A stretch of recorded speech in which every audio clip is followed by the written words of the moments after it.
Hello everyone and welcome to This is Asia, and here's Uzbekistan. Now let's go, shall we? Buttoned up tight in the thick of Central Asia, the land of Uzbekistan's first known inhabitants were ancient Iranians, and over the years bits of the area fell to the rule of various Iranian kingdoms, such as Bactria and Sogdia. This collision of Chewbaccas is called a Bactrian camel.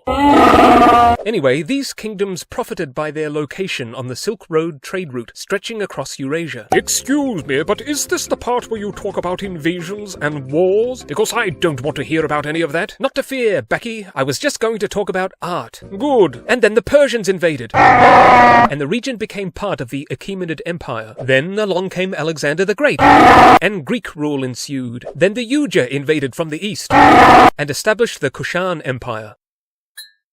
Then the Huns invaded, and then the Turks, and then the Arabs.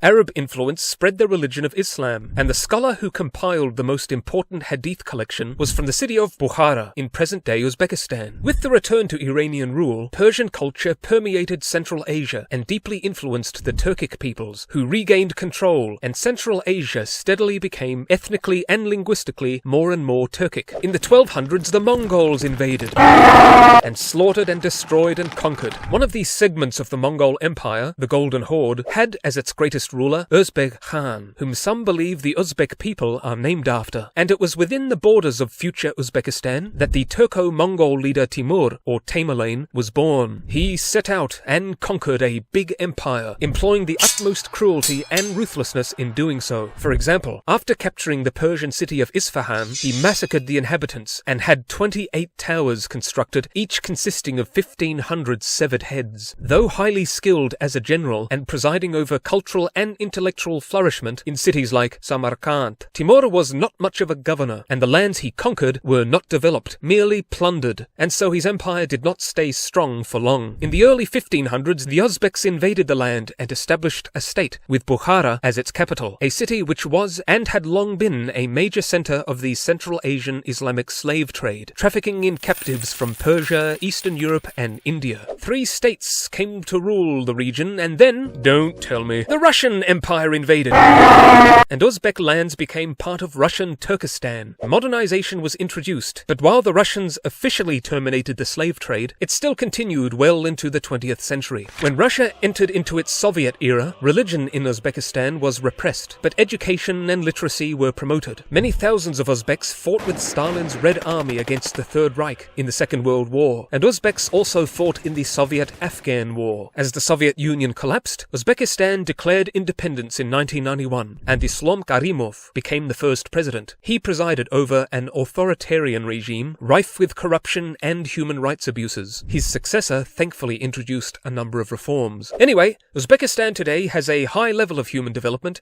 and a growing economy, a land rich in resources with strong agricultural and energy sectors. But what awaits Uzbekistan in the years to come? Comment below, but for now, bye-bye!